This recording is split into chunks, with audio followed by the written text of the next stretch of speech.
Have you ever wondered what makes services like Apple Pay work? Hello everyone, I'm Yash Dwivedi from Bennett University and under the mentorship of Dr. Rajendra Chaudhary here to give you an NFC guide that explains everything you need to know about near field communication. Well, let us start from the basics. What is NFC? NFC or near field communication is the technology that allows two devices like your phone and a payments terminal to talk to each other when they are close together. Well, for starters, let's just say NFC is the technology that enables contactless payments. From email to personal banking to health apps, we are increasingly using our mobile devices to help us manage our day to day lives. So it's no surprise that NFC mobile payments are picking up steam. Soon, more and more people will want to pay using their devices. So, to prep you for the sea change, here's a little detail about NFC and its uses. So now a question arises. How does NFC work? NFC is what enables two devices to communicate wirelessly when they are close together. NFC is actually a subset of something called RFID, that is, radio frequency identification, a technology that allows us to identify things through radio waves. RFID is nothing new. It has been used for decades for things like scanning items in a grocery store and luggage on baggage claims and tagging cattle. So, how actually does NFC work? The tech involved is deceptively simple. Evolved from radio frequency identification, an NFC chip operates as a part of a wireless link. Once it's activated by another chip, small amounts of data between the two devices can be transferred when held a few centimeters from each other.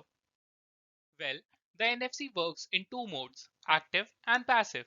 In active mode, both devices with NFC chip generates an electromagnetic field and exchange data, while in passive mode there is only one active device and the other uses a field to exchange information. NFC was actually introduced in early 2000s that uses a specific RFID frequency, that is 13.56 MHz, for close range communications. To date, one of the most common uses for NFC is identification cards to gain access to places like office buildings and private garages. But increasingly, NFC is being used to power something called contactless payments. It works on the usage of NFC tag and a read write head. It is an example of passive NFC mode. The reader generates a RF carrier wave at 13.56 MHz, which in turn activates the NFC tag and the data stored is transferred to the reader. NFC has three operating modes: peer to peer, reader writer, and card emulation.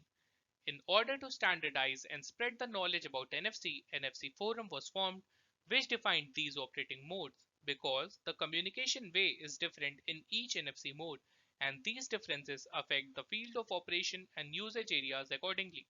In card emulation mode, the data is copied from an NFC enabled mobile device to NFC reader.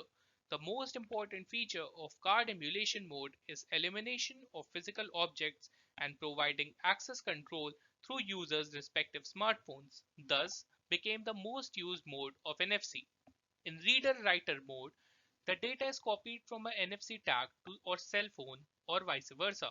This is a novel technology proposed by NFC and became the selling point of NFC. In peer-to-peer mode, the data commutes between two NFC-enabled active devices, but this is rarely used because of tough competition given by other wireless technologies like Bluetooth, as it is more widely spread compared to NFC. The mode of communication of devices, whether active or passive, cannot be changed while the transaction is going on unless and until the target vanishes, that is, removed or deactivated. Some people may ask, is NFC secure? The idea of paying through a mobile device can make some people uneasy, especially because we are so accustomed to keeping our wallets close to the vest. But NFC payments are extremely secure, way more secure in fact than the magnetic stripe cards. Well, the NFC functions on your phone can only go into active mode when you want them to. For instance, the chip will activate only when you check out at a retail store using an NFC terminal. The chip isn't even working when your phone is in standby mode. Even if a hacker was close enough to you at the right moment, he would still need some luck.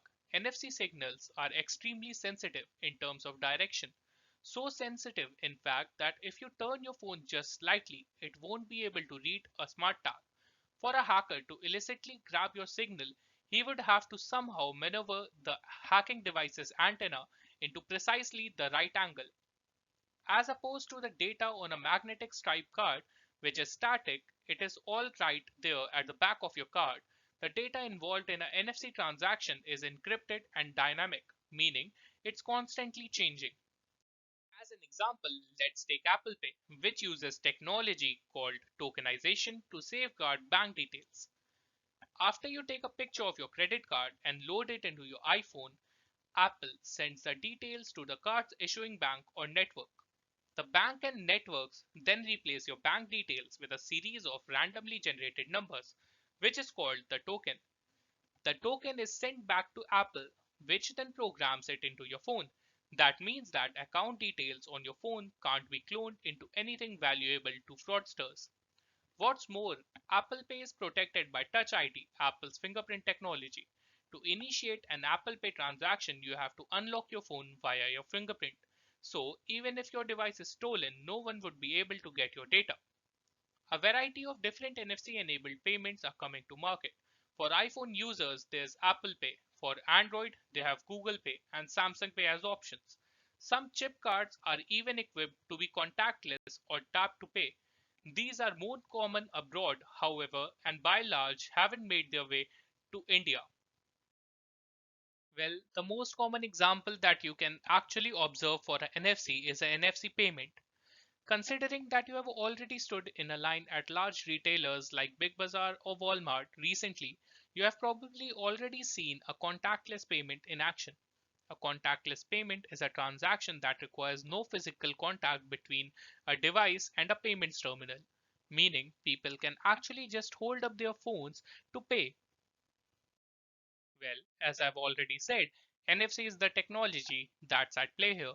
It's the way the mobile device and the NFC enabled point of sale system talk back and forth to each other to process a payment. The devices do have to be close to each other though. That's where the near part of the near field communication comes in. For a contactless payment to go off seamlessly, you usually have to hold your phone 2 inches or less from the reader. When a contactless payment is initiated by a customer by holding or tapping a mobile device to the payments terminal, the NFC technology goes to work.